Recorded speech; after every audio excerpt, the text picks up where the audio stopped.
दोस्तों, क्या आपने कभी सोचा है कि भारत में पहला ऐसा राजा कौन था जिसने पूरे देश को एक धागे में पिरोकर एक विशाल साम्राज्य खड़ा कर दिया?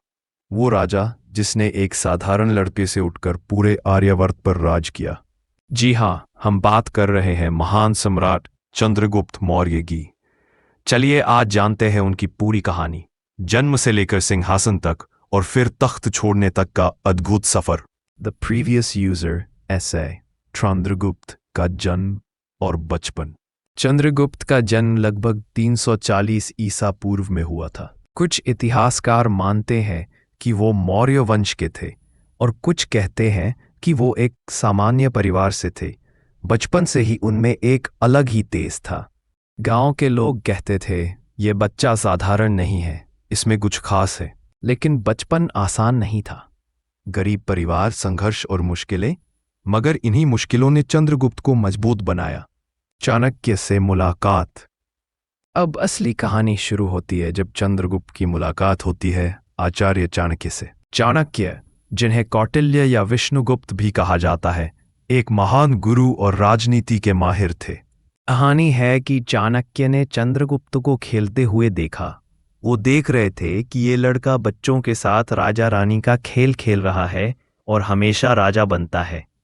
उसकी चाल डाल और आत्मविश्वास देखकर चाणक्य समझ गए कि ये बच्चा राज करने लायक है। इस दिन से चंद्रगुप्त चाणक्य के शिष्य बन गए। चाणक्य ने उन्हें राजनीति, युद्ध कला, कूटनीति और रणनीति सब सिखाई। नंद वंश का पतन। उस समय मगध पर नंद वंश का राज था। राजा धनानंद बहुत क्रूर और लालची माना जाता था। प्रजा परेशान थी। चाणक्य ने प्रण लिया था, मैं नंद वंश का नाश करूंगा और एक नए साम्राज्य की नींव रखूंगा। इसके लिए उन्होंने चंद्रगुप्त को तैयार किया। कहानी के मुताबिक शुरू में चंद्रगुप्त ने कुछ गलतियां की। नंद सेना से भिड़ गए और हार गए। लेकिन चाणक्य ने कहा, हार से घबराना मत, सीखो और मजबूत बनो। कुछ समय बाद उन्होंने छोटे छोटे राज्यों को अपने साथ जोड़ा। चाणक्य की रणनीति और चंद्रगुप्त की बहादुरी ने मिलकर नंद वंश की नींव हिला दी। आखिरकार 121 ईसा पूर्व में चंद्रगुप्त ने धनानंद को हराकर मगध पर कब्जा कर लिया और मौर्य साम्राज्य की शुरुआत हुई। भारत का पहला विशाल साम्राज्य। चंद्रगुप्त मौर्य ने सिर्फ मगध ही नहीं बल्कि धीरे धीरे पूरे उत्तर भारत को अपने अधीन कर लिया। राजधानी बनी पाटलिपुत्र, आज का पटना। उन्होंने प्रशासन की एक मजबूत व्यवस्था बनाई। गांव से लेकर राजधानी तक अधिकारियों की नियुक्ति, व्यापार पर नियंत्रण, सेना को संगठित किया, सड़कें, नगर और व्यवस्था को बेहतर किया। कहा जाता है कि चंद्रगुप्त की सेना इतनी बड़ी थी कि उसमें 9 लाख पैदल सैनिक, 60,000 घुड़सवार और हजारों हाथी शामिल थे। यूनानी शासकों से टकराव और समझौता।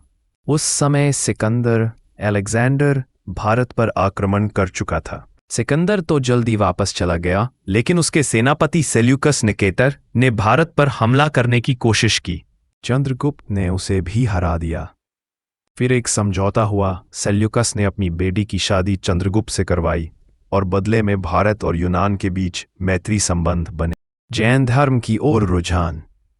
जैसे जैसे चंद्रगुप्त बूढ़े होते गए, उनका मन युद्ध और राजनीति से हटने लगा।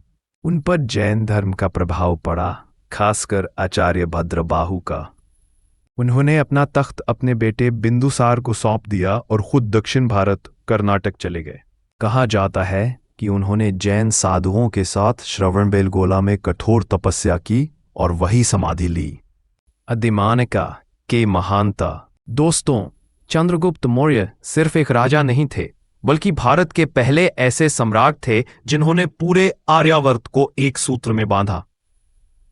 उनकी सबसे बड़ी ताकत थी चाणक्य जैसा गुरु, अटूट मेहनत और साहस, और अपने साम्राज्य को संगठित करने की क्षमता। आज भी उनका नाम सुनते ही गर्व होता है। तो दोस्तों, ये थी चंद्रगुप्त मौर्य की अद्भुत कहानी, एक साधारण बालक से सम्राट बनने तक का सफर। अगर आपको ये कहानी अच्छी लगी तो लाइक और शेयर जरूर करना और चैनल को सब्सक्राइब करना मत भूलना। अगली बार मिलते हैं एक और महान शासक की कहानी के साथ।